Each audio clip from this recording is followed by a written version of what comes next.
नमस्कार दोस्तों, कैसे हैं आप लोग। विपक्ष की बैठक के पहले जमकर राजनीति और बयानबाजी शुरू हो गई है और इसका सबसे ताज़ा बयान जो आया है वो आया है आरजेडी के नेता और एक समय बिहार के मुख्यमंत्री सुर्खियों में रहने वाले लालू प्रसाद यादव की। दरअसल लालू प्रसाद यादव पहले ही मुंबई निकल गए हैं और जब उनसे पत्रकारों ने पूछा कि मुंबई में उस बैठक में आगे क्या प्लान होगा तो उन्होंने बड़े इत्मीनान से कहा, और देखिए शब्दों का क्या इस्तेमाल किया कि प्रधानमंत्री नरेंद्र मोदी का नरेटिव दबाने जा रहे हैं। नरेटिव मतलब कहते हैं गर्दन दबाने जा रहे हैं।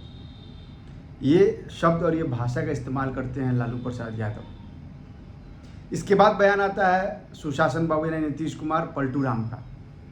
वो ये कहते हैं, एक सिगुफा छोड़ते हैं कि आप जो है वो देखते जाइए, इस बैठक से पहले एनडीए की बैठक में शामिल हुए नॉर्थ ईस्ट की 2-3 पार्टियां महागठबंधन विपक्ष जो बनाया हुआ जिसको INDIA कह रहे हैं वो उसमें शामिल हो सकता है। नीतीश अपनी बात नहीं कह रहे हैं कि उनको कन्वेनर बनाने की बात जो थी वो अब हवा हो गई है।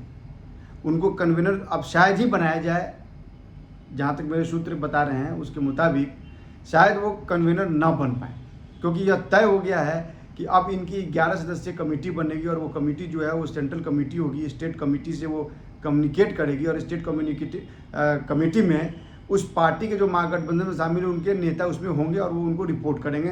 पार्टी किसको टिकट देना है, किसको नहीं देना है, पार्टी की स्ट्रेटजी क्या होगी, ये सब वो कमेटी तय करेगी। लेकिन इन सब के बीच जो चौंकाने वाली खबर ये आ रही है कि ममता बनर्जी और नीतीश कुमार के सुर एक बार फिर एक जैसे हो गए। इन दोनों ने एक बहुत बड़ा सिगुफा छोड़ा है और वो ये कि लोकसभा चुनाव जो है वो दिसंबर में हो सकता है। लगातार ये बात कही जा रही है, इसको कहते हैं नैरेटिव नहीं, प्रोपेगेंडा। बीजेपी लगातार अपने चुनावी कैंपेन को तेज कर रही है, जिसके बाद इन्होंने प्रोपेगेंडा फैलाना शुरू कर दिया है। अब जरा समझिए सीन क्या है और इसका मैं विश्लेषण करता हूं और आप इस विश्लेषण को बड़े ध्यान से सुनिएगा, क्योंकि ये बेहद इंपॉर्टेंट, क्योंकि ये चुनाव जो है लोकसभा का चुनाव, देश का चुनाव हर किसी से जुड़ा हुआ है। चूँकि हम लोग पत्रकार इसलिए हमसे तो जुड़ा ही हुआ है, आपसे भी बेहद जुड़ा हुआ है, क्योंकि आप भी वोट डालते हैं, हम भी डालते हैं। जो हमारा मताधिकार है, जो हमारा राइट्स है, संविधान ने जो मुझे दिया है या आपको दिया है। दरअसल है क्या कि ये आप समझिए, जनवरी में जो है वो राम मंदिर का उद्घाटन है। राम मंदिर को बीजेपी छोड़ नहीं सकती है। 1980 के बाद से राम मंदिर पे उसकी राजनीति हुई है। राम मंदिर का शुभारंभ जनवरी में डेट अनाउंस हो गया है। उसके पहले 5 राज्यों में चुनाव है और बीजेपी हर राज्य में चुनाव जीतना चाहेगी। मध्य प्रदेश में उसकी सरकार है, छत्तीसगढ़ में वो जीतना चाहेगी, राजस्थान में कांग्रेस को हराना चाहेगी, तेलंगाना में वो जीतना चाहेगी, मिजोरम का चुनाव है।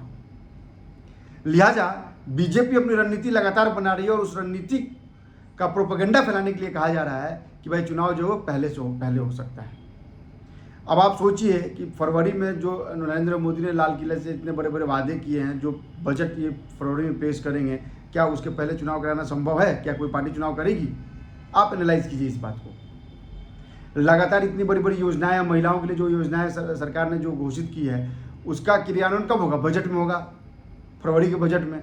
तो क्या आपको लगता है कि इस बजट में के पहले सरकार चुनाव में जाएगी? नहीं जा सकती है, कोई भी सरकार हो।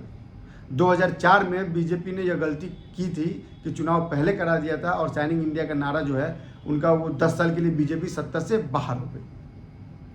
इसके बाद देखिए जो सबसे बड़ा दाव है, क्यों विपक्ष ये कर रहा है, क्यों कह रहा है विपक्ष जो है, क्यों दबाव बना रहा है, इसके पीछे एक कारण जो मैं आपको बता रहा हूँ। कारण ये है कि यूनिफॉर्म सिविल कोड ये सबसे बड़ा हथियार है।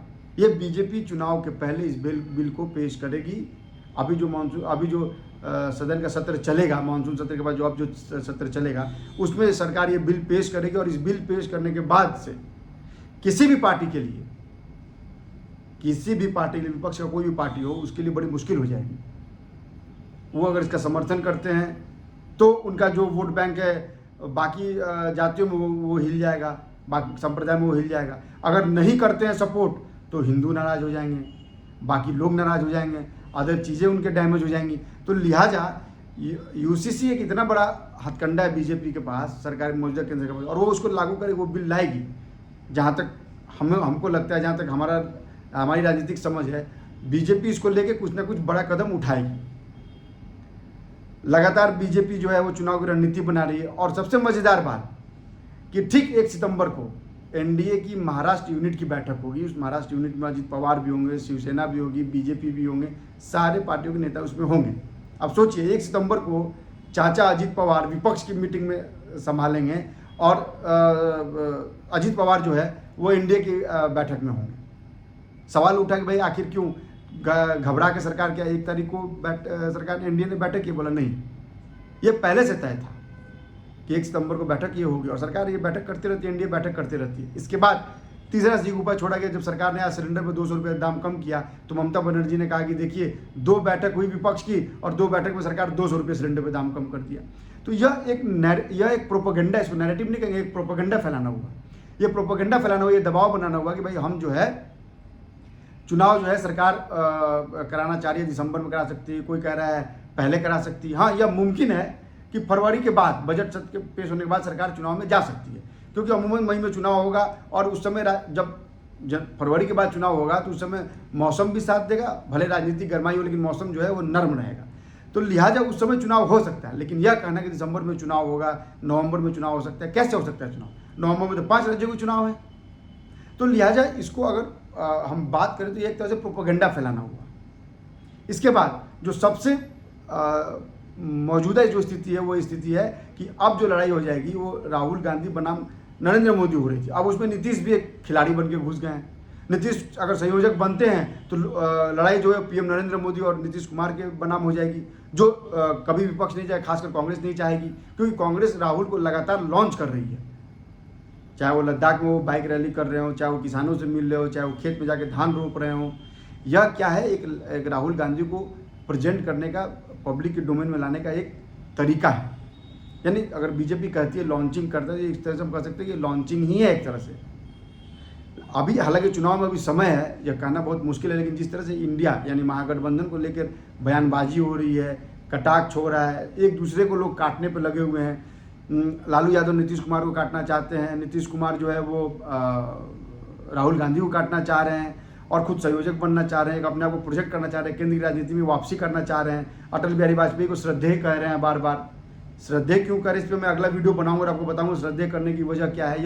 यह कहानी 1994 की है, उसको अगले वीडियो में मैं बताऊंगा आपको। लेकिन आप ये सोचिए, इन सब के बीच जो इम्पोर्टेंट मुद्दा ये है कि क्या जिस तरह से विपक्ष इंडिया जिस तरह से बयान दे रहे हैं उसके नेता कि प्रधानमंत्री नरेंद्र मोदी गर्दन पर चढ़ने जा रहे हैं, नरेटिव का सबका इस्तेमाल कर रहे हैं लालू यादव।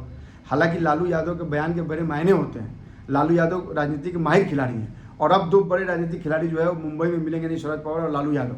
तो निश्चित तौर पे इस मीटिंग से बहुत कुछ निकल के आने वाला है। क्या निकल के आएगा इस पर हमारी भी नज़र बनी रहेगी, आपकी भी नज़र बनी रहेगी। लेकिन इन सब के बीच जो सबसे इंपॉर्टेंट है नीतीश कुमार की भूमिका। नीतीश कुमार भले कार्य को कन्वीनर बनना नहीं चाहते हैं, लेकिन उनके मुंगेरी लाल के सपने पे लालू यादव ने हथौड़ा मार दिया है, चोट मार दिया है। उसके बाद यह जो जातीय जनगणना का सीगुपा छोड़ रहे हैं लोग, जातीय गणना बिहार में उसको पब्लिश करो, भाई आप पब्लिश कीजिए, देखिए क्या आता है रिजल्ट उसका। आप जो है इसके बाद जो इम्पोर्टेंट मुद्दा जिसको लोग कह रहे हैं 2000 लोकसभा चुनाव का बहुत इंपॉर्टेंट वो है ज्ञान व्यापी मंदिर बनारस का। इसको भी लेकर बीजेपी जो है वो अपना इसको इस्तेमाल करेगी, तो इस्तेमाल करेगी। तो लिहाजा ये कहना कि आपका चुनाव जो है वो दिसंबर में हो जाएगा, यह नैरेटिव नहीं, प्रोपेगेंडा है।